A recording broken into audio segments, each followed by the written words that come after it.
ओम गणेशाय नमः। ओम नमः शिवाय। मैं निखिल ज्योतिष आचार्य आप सभी का मेरे चैनल पर पुनः स्वागत करता हूं। आशा करता हूं कि आप सभी स्वस्थ होंगे। महादेव की कृपा आप सभी पर सदैव बनी रहे। ये वीडियो मकर यानी कि कैप्रिकॉर्न के लिए एक अत्यंत विशेष वीडियो है, क्योंकि वीडियो है सितंबर 2024 के मासिक राशिफल के बारे में। कैसा रहेगा सितंबर का महीना मकर के लिए यानी कि कैप्रिकॉर्न के लिए। जो मेरा मासिक राशिफल होता है वो जीवन की प्रमुख चीज़ों पर आधारित होता है, जैसे कि सामान्य विश्लेषण, career, business, income, investment, love life, married life, students और सेहत। और इसके साथ ही वीडियो के अंत में मैं कुछ विशेष उपाय भी बताता हूँ, जिसके करने से महीने की सकारात्मकता में वृद्धि अवश्य होती है। यदि आपकी लग्न राशि या चंद्र राशि मकर है, दोनों ही गाइडेंस के लिए इस राशिफल को देख सकते हैं। फिर से बताऊंगा, टेक्निकली पॉसिबल नहीं है कि आप बोले मेरी लग्न राशि मकर है तो अलग राशिफल बनाइए, मेरी चंद्र राशि मकर है तो अलग राशिफल बनाइए। वो पॉसिबल नहीं है। जहाँ से आपको ज़्यादा सटीकता बैठती है वहाँ से देखिए। व्यक्तिगत तौर से मेरे से अगर पूछेंगे तो मैं कहूँगा कि लग्न राशि देखिए। नहीं पता यदि आपको लग्न राशि आपकी चंद्र राशि मकर है तो भी अवश्य इस राशिफल को गाइडेंस के लिए देख सकते हैं। तो शुरू करते हैं सामान्य विश्लेषण के साथ। शुरुआत करेंगे सामान्य विश्लेषण के साथ और सर्वप्रथम हम लग्न भाव को देखेंगे। लग्न भाव को देखने से पहले थोड़ा इस महीने की कुछ विशेष चीज़ों पर ध्यान डाल लेते हैं। वो ये है कि गुरु और मंगल दोनों की जो स्पीड है वो कम हो गई है। मंगल साल के अंत में वक्री हो रहे हैं यानी कि दिसंबर में, और गुरु अक्टूबर में ही वक्री हो रहे हैं, और दोनों की ही स्पीड कम हो चुकी है। अगर आप मंगल को भी ऑब्जर्व करेंगे तो मिथुन में वो 26 अगस्त को आए हैं और 20 अक्टूबर तक रहेंगे। ये आम एक चाल नहीं है मंगल की। मंगल आमतौर पर 41, 42 या 45 डेज तक आसपास लेते हैं राशि परिवर्तन में। यहाँ पे ज़्यादा ले रहे हैं क्योंकि उनकी स्पीड कम हो रही है, क्योंकि वो दिसंबर में वक्री हो जाएंगे। तो ये दो वक्री ग्रह हो रहे हैं और इन दोनों का ही प्रभाव आपके ऊपर डायरेक्ट है। कैसे? गुरु की 5वीं दृष्टि, मंगल की 8वीं दृष्टि, यानी कि दोनों का इम्पैक्ट बहुत ज़्यादा है। और इसके साथ ही इस महीने ग्रहण भी लग रहा है, चंद्र ग्रहण। चंद्र ग्रहण लग रहा है 18 सितंबर को, जब चंद्रमा आपके तीसरे भाव में होंगे और उस दिन ग्रहण लगेगा। जो खगोलीय घटना होती है, एक होता है ग्रहण दोष, जो हम बताते हैं ज्योतिष लोग कि यहाँ पे ग्रहण दोष लग गया, ये खगोलीय घटना होती है और इसका इम्पैक्ट भी जीवन पर पड़ता है। अब शुरू करते हैं। सबसे पहले लग्न भाव को देखेंगे। लग्न पर बुध की दृष्टि रहेगी 4 तारीख तक। और अब अच्छी चीज़ ये है कि बुध की जो चाल है वो थोड़ी अच्छी हो चुकी है, यानी कि वो वक्री हुए थे अगस्त में, फिर पतित हो गए थे। अब उनकी चाल सामान्य हो चुकी है।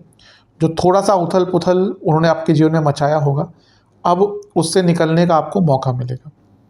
4 सितंबर तक बुध का डायरेक्ट एक प्रभाव है, और बुध क्योंकि आपके भाग्य स्थान के स्वामी हैं, तो भाग्य का आपको बहुत ज़्यादा साथ इस महीने के शुरुआती भाग में प्राप्त होगा। मंगल की दृष्टि है 8वीं, और ये नहीं भूलना चाहिए कि आपका लग्न मकर वो मंगल की उच्च की राशि है, यानी कि मंगल का साथ मिलेगा। मंगल लाभ स्थान के स्वामी हैं और चौथे भाव के स्वामी हैं, और छठे भाव में बैठकर देख रहे हैं। तो कोई पैसा अटका हुआ था वो वापस आ सकता है, कोई प्रॉपर्टी का लीगल केस अटक रहा था वो पूर्ण हो सकता है। लेकिन जैसे मैंने कहा, मंगल की गति कम हो रही है। जो लोग अपना काम करते हैं या जिनका कोई पेमेंट आना था उसमें डिले हो सकता है। फॉर एग्जाम्पल, आपको किसी ने बोला कि 3 दिन में पेमेंट दे दूंगा और लग गए उसमें 8 दिन। तो ये एक प्रभाव रहेगा मंगल के कारण, मंगल के धीमी गति के कारण। और अगर आपका कोई कोर्ट केस भी चल रहा था जो प्रॉपर्टी से संबंधित नहीं है, तो उसमें भी थोड़ा डिले हो सकता है डेट ही आगे बढ़ जाए। कई बार होता है कोर्ट केसेस में कि डेट ही आगे बढ़ जाती है, तो वो भी थोड़ा सा कुछ समय के लिए आपको प्रभाव देखने को मिलेगा। बृहस्पति और मंगल दोनों ही पूरे महीने आपके लग्न को देखेंगे। और अगर बृहस्पति की हम बात करें तो आपके तीसरे घर के स्वामी हैं और 12वें घर के स्वामी हैं। मंगल आपके छठे भाव में बैठे हैं और मंगल आपके 11वें घर के स्वामी हैं। 6, 11 और 3, इनमें से ये तीनों ही भाव उपचय भाव हैं। तो ये बताता है कि जीवन इस महीने आप अपने पराक्रम से और अपनी बुद्धिमत्ता से और अपने एफर्ट से आगे बढ़ाएंगे, बहुत कुछ नया हासिल कर पाएंगे। गुरु 12वें घर के स्वामी है तो थोड़े खर्चे बढ़ाएंगे, लेकिन क्योंकि आपके लग्नेश इस समय वक्री हैं और गुरु वक्र अवस्था की तरफ जा रहे हैं, यानी कि लग्नेश, द्वितीयेश, 12वें घर के स्वामी, तीसरे घर के स्वामी, ये सारे कहीं ना कहीं थोड़े मंद स्थिति में हैं।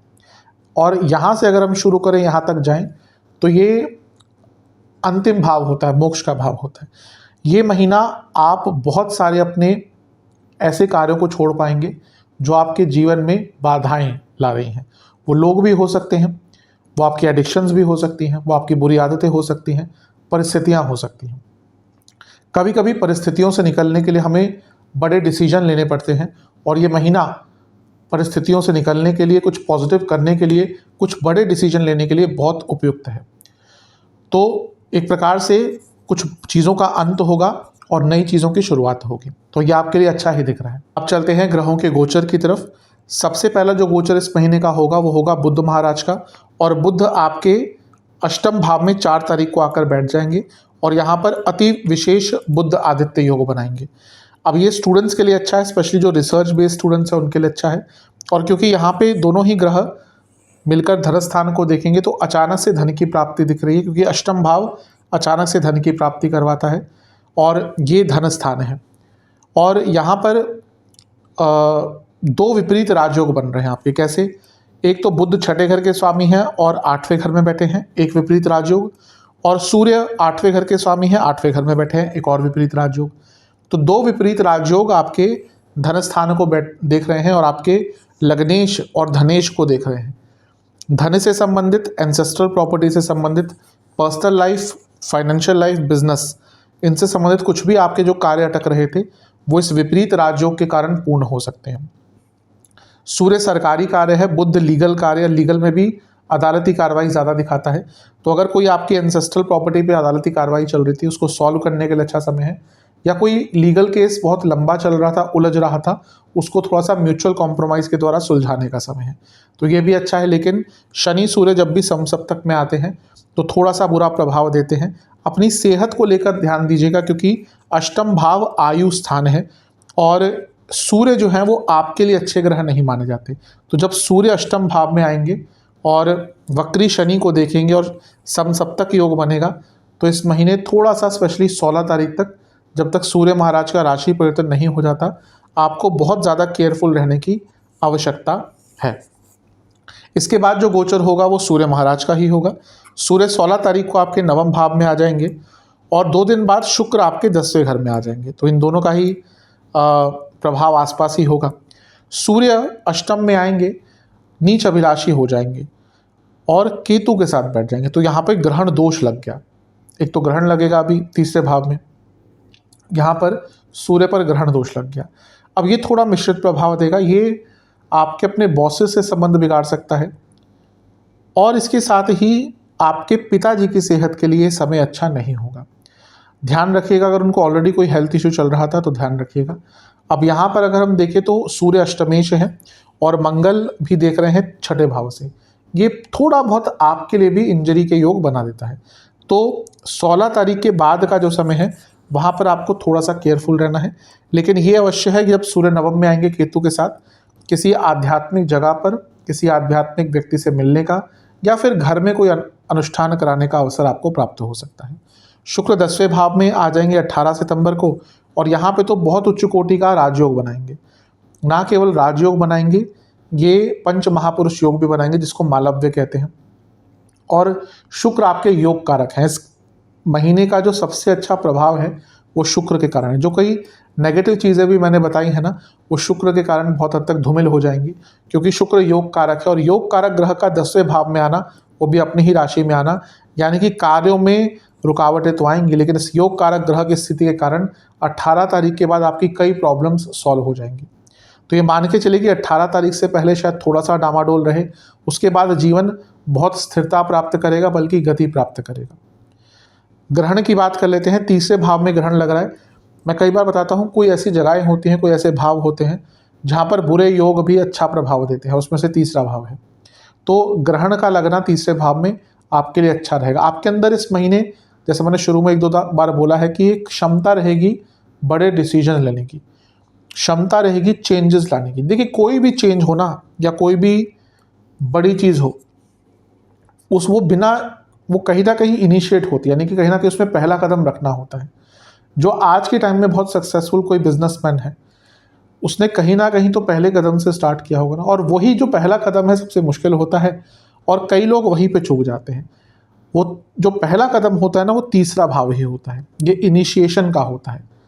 तो ये महीना ऐसा है जहाँ पे आप कई ऐसे निर्णय, कई ऐसे कार्य कर पाएंगे जो आप करने की तो बहुत पहले से सोच रहे थे लेकिन कर नहीं पा रहे थे। तो वो क्षमता और एंथुजियाज्म और वो कॉन्फिडेंस आपके अंदर रहेगा।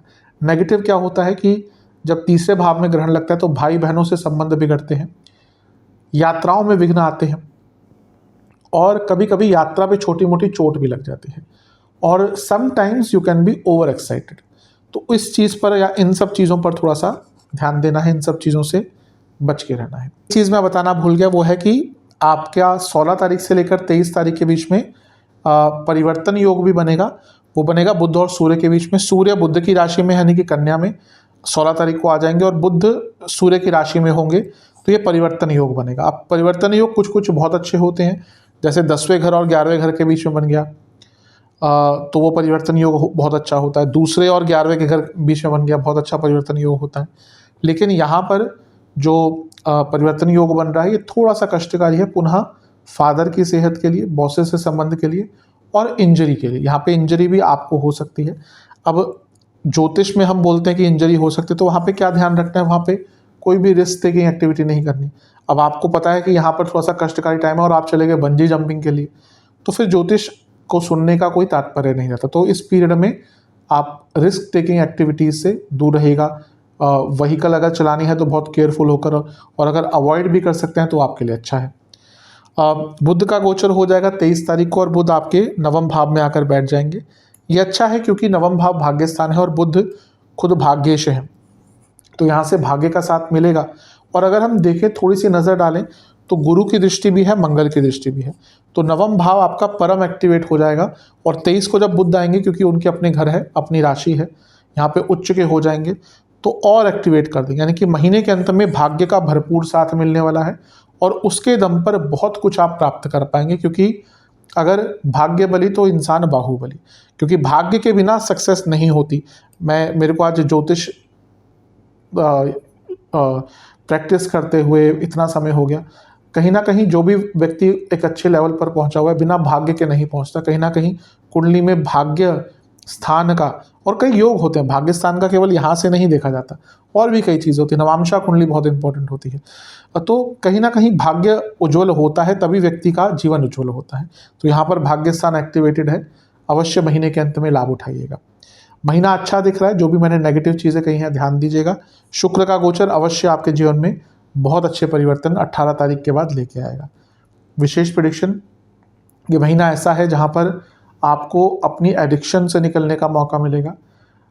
जीवन ऑटो पायलट मोड पे मत चलाइएगा इस जीवन में। इस महीने में कई बार होता है कि हम एक ऑटो पायलट मोड पे चल रहे होते हैं, उठते हैं, काम करते हैं, काम पे जाते हैं, आते हैं, सो जाते हैं, या जो भी डे टू डे एक्टिविटी। थोड़ा सा कुछ अलग कीजिएगा इस महीने, क्योंकि ये महीना थोड़ा सा अलग है आपके लिए। अपने कंफर्ट जोन से निकलने का है, कुछ ऐसा करने का है जो आपको मानसिक रूप से थोड़ा सा अलग महसूस कराएं, अलग फील करवाएं, और कहीं ना कहीं थोड़ा सा मेंटल एग्जॉशन भी आपको हो रहा है और उससे भी निकलने का आपको मौका मिलेगा। ये महीना लीगल कार्यों को सॉल्व करने के लिए आपका बहुत अच्छा है। भाग्य का बहुत साथ मिलेगा जैसे मैंने कहा, और कुछ नया सीखने का, कुछ नया सोचने का, और अपने आप को एक्सेप्ट करने का और एक्सप्लोर करने का बहुत अच्छा महीना है। नेगेटिव क्या हो सकता है, थोड़ा सा इमोशनल लेवल पर, जैसे मैंने कहा, अगर आपको छुट्टी का मौका नहीं मिला तो इमोशनली बहुत एग्जॉस्टेड कभी कभी फील करेंगे। अपनों से थोड़ा सा दुख प्राप्त होगा इस महीने, तो किसी पर ज़्यादा ट्रस्ट मत कीजिएगा या किसी से ज़्यादा एक्सपेक्ट मत कीजिएगा। जजमेंटल कमेंट्स थोड़े से आप कम ही यूज़ कीजिएगा, अदरवाइज उसका बुरा प्रभाव पड़ सकता है। और थोड़ा सा महीने के मध्य भाग में घर में कहासुनी हो सकती है। ये नेगेटिव चीज़ है। महीना ऑन द पॉजिटिव साइड ही है, जो भी मैंने कहा पिन पॉइंट किया उन पर ध्यान दीजिएगा। चलते हैं करियर की तरफ। जहाँ तक करियर की बात है, ये महीना आपका काफ़ी अच्छा दिख रहा है। कारण यह है कि 10वें घर के स्वामी 18 तारीख को 10वें भाव में ही आ जाएंगे। जो इस महीने का पहला गोचर होगा यानी कि बुध का, वो अष्टम भाव में होगा 4 तारीख को, और ये जॉब चेंज के लिए बहुत अच्छा है, या जिन लोगों की जॉब चली गई थी उनके लिए बहुत अच्छा है। तो 4 तारीख से 16 तारीख तक का जो समय है ये जॉब चेंज, और जॉब प्राप्ति, यानी कि जिनकी जॉब चली गई थी दोबारा जॉब ढूंढ रहे थे उनके लिए बहुत अच्छा है। क्यों? क्योंकि अष्टम भाव चेंज दिखाता है और यहाँ पे अष्टमेश खुद हैं और बुध भी यहाँ पर आ जाएंगे जो छठे भाव के स्वामी हैं, जो अर्थ त्रिकोण है, और ये 10वें से 11वें में है, यानी कि ये भी एक प्रकार से जॉब चेंज के योग बना देता है।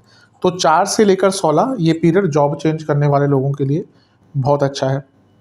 इसके बाद अगर हम गोचर की स्थिति पर नज़र डालें, सूर्य आ जाएंगे 16 तारीख को नवम में और शुक्र चले जाएंगे 18 तारीख को 10वें में। अब सूर्य का नवम में आना, ये पीरियड थोड़ा सा बॉसेस के साथ प्रॉब्लमेटिक हो सकता है, जैसे मैंने शुरू में भी कहा था। अब जहाँ पर हम देखें तो मंगल की दृष्टि भी है और मंगल उग्रता है और गुरु की दृष्टि भी है, तो ये थोड़े से बॉसेस और आपके बीच में ईगो क्लैशेस क्रिएट कर सकती है चीज़। लेकिन साइमल्टेनियसली जो 2 दिन बाद शुक्र का गोचर होगा वो अति विशेष होगा, क्योंकि शुक्र यहाँ पर बहुत अच्छा राजयोग पंच महापुरुष योग बना रहे हैं, जिसको मालव्य कहते हैं। तो 10वें घर के स्वामी का 10वें घर में आना बहुत अच्छा राजयोग होता है। तो प्रमोशन आदि के योग, रिकॉग्निशन के योग, नाम बनाने के योग आपके 18 तारीख के बाद से बन जाएंगे। बस थोड़ा सा अपने बॉसेस को लेकर आपको ध्यान देना है, आर्ग्यूमेंट्स अवॉइड करने हैं।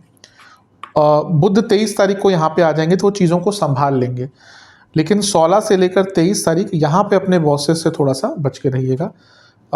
जानबूझ के हो सकता है कुछ ऐसा वो प्रॉब्लम क्रिएट करें या जानबूझ के आपको प्रोवोक करें, तो आपको बस इग्नोर करना है और डिप्लोमेटिकली चीज़ों को हैंडल करना है।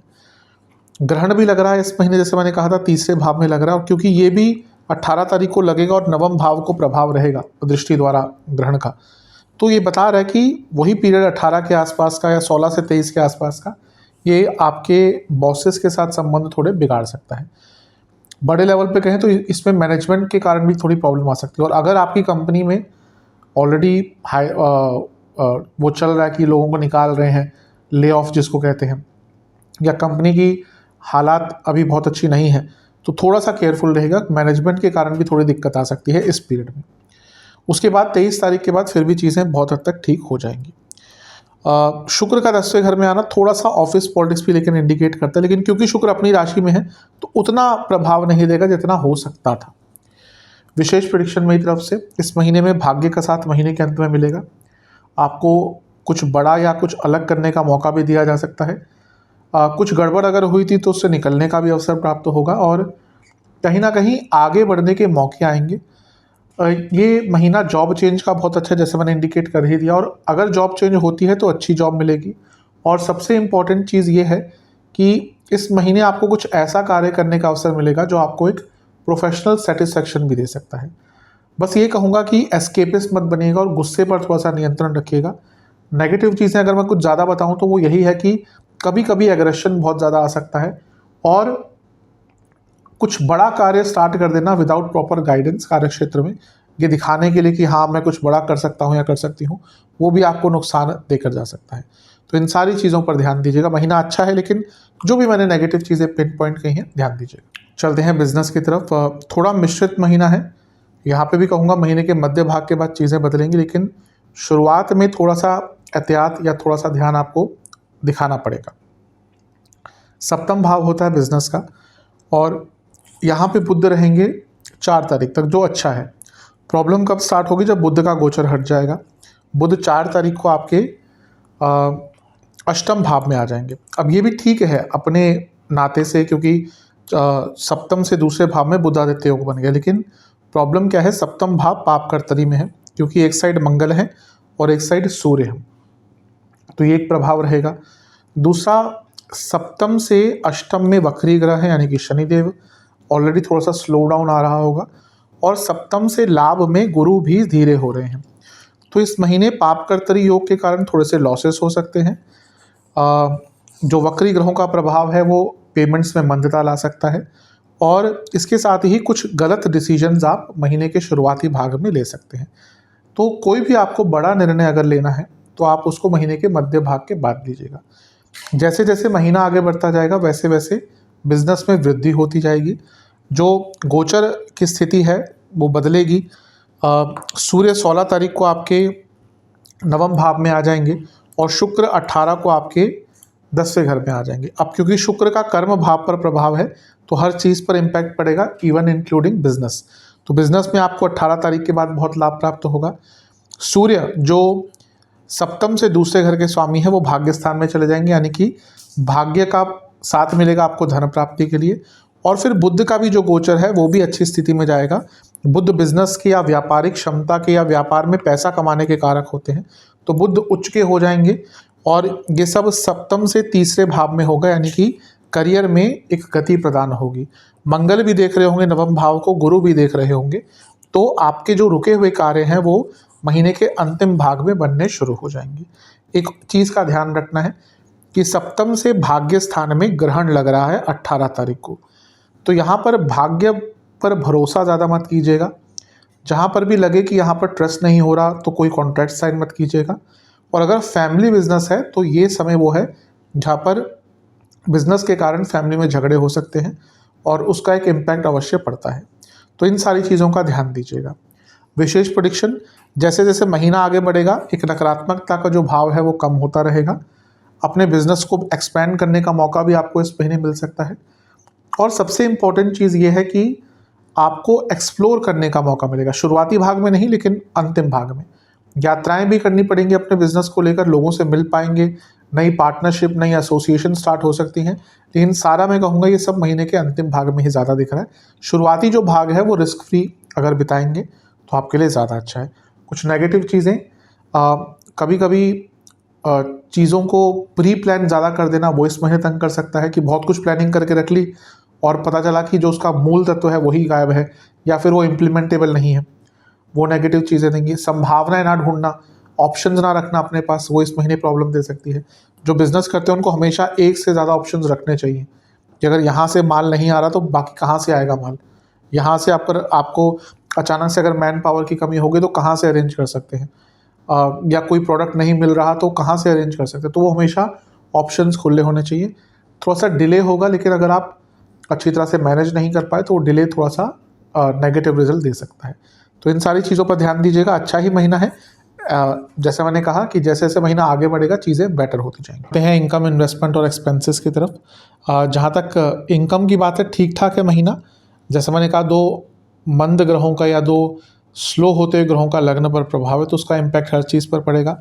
गुरु का अगर हम प्रभाव देखें तो वो लाभ स्थान पर है, यानी कि थोड़ी सी इनकम आने की जो इंटेंसिटी है, जो स्पीड है, वो मंद रहेगी। इन्वेस्टमेंट की बात करें, शुरुआती जो 10 दिन हैं बहुत अच्छे नहीं हैं, बीच के 10 दिन अच्छे हैं। जो न्यू इन्वेस्टर्स हैं उनको भी यहाँ पे अच्छा मौका मिलेगा। अंतिम 10 दिन भी अच्छे हैं। खर्चों की बात करें तो इस महीने थोड़े से खर्चे होंगे। द्वादशेष यानी कि 12वें घर के स्वामी मंगल लग्न भाव को देख रहे हैं। जब भी 12वें घर का कुछ संगम लग्न से होता है तो खर्चे बढ़ते ही हैं। तो इस महीने प्रॉपर्टी पे खरीदनी हो, इन्वेस्ट करना हो, मैंने कुछ कंस्ट्रक्ट कराना हो, इन सारी चीज़ों पर बहुत खर्चा होगा। बच्चों पर बहुत खर्चा होगा। यदि आपके संतान है तो उनके पढ़ाई पर या उनके किसी भी चीज़ पर खर्चा थोड़ा सा ज़्यादा हो सकता है। इसके साथ ही फैशन की चीज़ों पर बहुत खर्चा होगा। शुक्र 10वें घर में आ जाएंगे 18 को और 4थे घर को देखेंगे।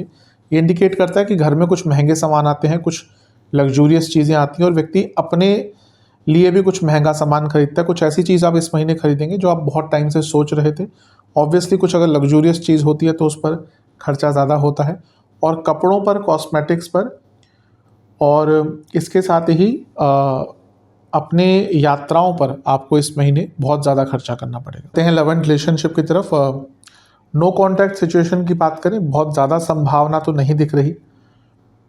ये हो सकता है कि महीने के अंत तक आते आते थोड़ा सा एक आइडिया मिल जाए या फिर मे बी इनडायरेक्टली कहीं से बात स्टार्ट हो जाए। डायरेक्टली नहीं लग रहा मुझे, इनडायरेक्टली हाँ कहीं ना कहीं से कोई कम्युनिकेशन हो जाए कि हाँ बातचीत स्टार्ट हो सकती है आने वाले महीनों में या आने वाले महीने में। लेकिन इस महीने कोई डायरेक्ट कम्युनिकेशन का ज़्यादा योग नहीं दिख रहा।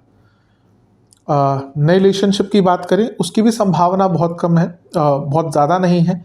ये कह सकता हूँ कि हाँ अगर किसी से बातचीत चल रही थी, ऑन एंड ऑफ हो रहा था, तो चीज़ें स्टेबिलिटी की तरफ आगे बढ़ेंगी। यानी कि रिलेशनशिप स्टार्ट शायद नहीं होगा लेकिन एक सर्टेनिटी आ जाएगी। रिलेशनशिप यूजुअली अगर हम बात करें, यूजुअली थोड़ा सा टाइम लगता है। कुछ कुछ तो ऐसे भी होते हैं कि हाँ बहुत जल्दी स्टार्ट हो जाते हैं और उनका जो एक स्टेबिलिटी या उनकी कॉन्टिन्यूटी है कभी कभी बहुत अच्छी नहीं होती। लेकिन यूजुअली टाइम लेना भी चाहिए रिलेशनशिप में, और ये लग रहा है इस महीने एक सर्टेनिटी वाला टाइम है कि दोनों ही पार्टीज़ या दोनों ही लोग थोड़ा सा एक दूसरे को असेस करेंगे और फिर आगे बढ़ेंगे। जो लोग रिलेशनशिप में हैं ऑलरेडी उनकी बात करें तो पंचम में गुरु धीरे हो रहे हैं, अक्टूबर में वक्री हो जाएंगे। ये महीना उनके लिए थोड़ा सा कष्टकारी होगा जो रिलेशनशिप में लॉन्ग टर्म में है और शादी की तरफ बढ़ना चाह रहे हैं लेकिन नहीं बढ़ पा रहे। कभी कभी होता है कि 3 साल हो गए रिलेशनशिप में, 4 साल हो गए, अब ना आगे जाने लायक रह रहे हैं क्योंकि एक सर्टेनिटी नहीं है। हो सकता है फाइनेंशियल इश्यूज़ हों, कोई एक पार्टनर अच्छा नहीं कमाता, घर वाले पूरे एग्री नहीं हो रहे, तो ना आगे जाने को हो रहा है ना पीछे जाने को हो रहा है, क्योंकि पीछे तो आप जा नहीं सकते क्योंकि आप ये भी नहीं चाहते कि रिलेशनशिप का अंत हो। तो पंचम में गुरु का धीरे होना, मंद होना इंडिकेट कर रहा है कि एक थोड़ा सा अनकंफर्टेबल सिचुएशन रहेगी, आगे नहीं बढ़ पाएंगे और चीज़ें डिले होती रहेंगी। ये स्पेशली उनके लिए कह रहा हूँ जिनका रिलेशनशिप लंबा चल चुका है और अब वो विवाह की तरफ बढ़ना चाह रहे हैं लेकिन बढ़ नहीं पा रहे, उनके लिए फ्रस्ट्रेटिंग महीना रहेगा। इसके बाद अगर हम बात करें तो चीज़ें थोड़ी सी बेटर अवश्य होंगी। पंचमेश की जो स्थिति है वो 18 तारीख के बाद अच्छी हो जाएगी। अब यहाँ पे मैं शुक्र की बात कर रहा हूँ तो शुक्र 18 तारीख को अपनी ही राशि में आ जाएंगे और पंच महापुरुष योग बनाएंगे, तो यहाँ से चीज़ें थोड़ी सी स्टेबल होंगी। लेकिन ओवरऑल अगर बात करें ये महीना मिश्रित है, इवन जिनका नया रिलेशनशिप भी है, क्योंकि गुरु धीरे हो रहे हैं पंचम में। और अगर हम पंचम मेष की बात करें वो ठीक है, वो 18 तारीख को अपनी ही राशि में आ जाएंगे लेकिन वो पंचम से छठे भाव में होंगे। ये मत समझिएगा बहुत सब ठीक हो जाएगा। तो एक एफर्ट वाला, एक अनस्टेबल और एक अनकंफर्टेबल महीना थोड़ा सा रिलेशनशिप के संदर्भ में दिख रहा है।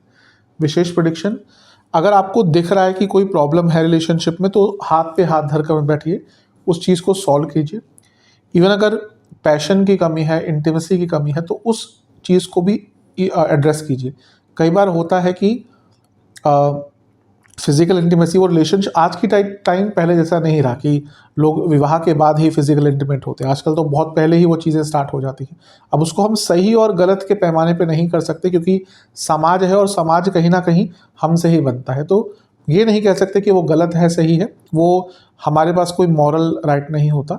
बच्चे आजकल के थोड़ा सा अलग प्रकार की उनकी सोच होती है, लेकिन अगर वो फिजिकल इंटीमेसी वाली प्रॉब्लम आ रही है रिलेशनशिप में तो उसको एड्रेस करना चाहिए। तो लग रहा है कि हो सकता है वो भी एक प्रॉब्लम हो तो, और या कोई और भी इशू हो जो एक दूसरे को किसी भी स्तर पर कंपैटिबिलिटी में प्रॉब्लम अगर आ रही है तो उसको सॉल्व कीजिए, एड्रेस कीजिए। सबसे बड़ी बात तो है एड्रेस कीजिए, फिर उसको सॉल्व कर पाएंगे। कोई बहुत बड़ा चेंज मत लाने की कोशिश कीजिएगा इस महीने। थोड़ा सा अपने व्यक्तित्व में पैशन रखिएगा। और सबसे इम्पोर्टेंट चीज़ है कि अगर आप दोनों एक दूसरे के साथ आके अनकंफर्टेबल फील कर रहे हैं तो कारण ढूंढिए, क्योंकि ऐसा लग रहा है कि जिनके रिलेशनशिप में प्रॉब्लम चल रही है वो एक दूसरे के साथ अच्छा टाइम नहीं स्पेंड कर पा रहे और इसके कारण भी दिक्कत बढ़ रही है। तो इन सारी चीज़ों पर आपको ध्यान देना पड़ेगा। बहुत विशेष शुभ महीना तो नहीं कहूँगा रिलेशनशिप के लिए। चलते हैं वैवाहिक जीवन की तरफ। वैवाहिक जीवन के लिए थोड़ा सा मिश्रित सा महीना है। सर्वप्रथम अगर हम बात करें तो 7वां भाव वैवाहिक जीवन का होता है। बुध है वहाँ पर जो छठे घर के स्वामी हैं। छठा घर कहीं ना कहीं लीगल चीज़ें भी दिखाता है, कोर्ट कचहरी भी दिखाता है, लड़ाई आर्ग्यूमेंट्स भी दिखाता है। अब अगस्त में वो पतित होकर गिर गए थे यहाँ पर, यानी कि अगस्त के अंत में या इवन शुरुआत से ही थोड़ी बहुत प्रॉब्लम आ रही होगी। अब चीज़ें ठीक होंगी क्योंकि बुध यहाँ पे निकल जाएंगे 4 तारीख को, लेकिन पाप कर्तरी योग में सप्तम भाव रहेगा 16 तारीख तक। तो इसके कारण क्या होगा ना, और कौन से ग्रह पाप कर्तरी योग बना रहे हैं? मंगल और सूर्य। पाप कर्तरी तब बनता है जब एक भाव के, या इवन कहीं कहीं ये भी कहते हैं कि ग्रह के भी अगर इधर उधर कोई दो पाप ग्रह हो या शुभ ग्रह हो तो शुभ कर्तरी, पाप ग्रह हो तो पाप कर्तरी। तो ये सूर्य और मंगल दोनों ही उग्र स्वभाव के ग्रह हैं। तो 16 तारीख तक बहुत उग्रता रहेगी, एग्रेशन रहेगा। फिर जब गोचर और होंगे, यानी कि 16 तारीख को होगा सूर्य का गोचर और फिर कॉन्सिक्वेंटली जब 18 तारीख को शुक्र का गोचर होगा, वहाँ से चीज़ें ठीक होंगी। शुक्र 18 को 10वें घर में आ जाएंगे लेकिन अपनी राशि में, और विवाह के कारक हैं, वैवाहिक जीवन के कारक है। और सूर्य 16 को 9वें भाव में चले जाएंगे। तो पाप कर्तरी योग खत्म हो गया। शुक्र क्योंकि सप्तम से चौथे में है तो एक दूसरे के प्रति थोड़ा सा आकर्षण बढ़ेगा, इमोशनल कंपैटिबिलिटी बेटर होगी और चीज़ें बेटर या आगे बढ़ना शुरू हो जाएंगी। तो महीना जैसे जैसे आगे जाएगा वैसे वैसे मैरिड लाइफ के लिए अच्छा हो जाएगा।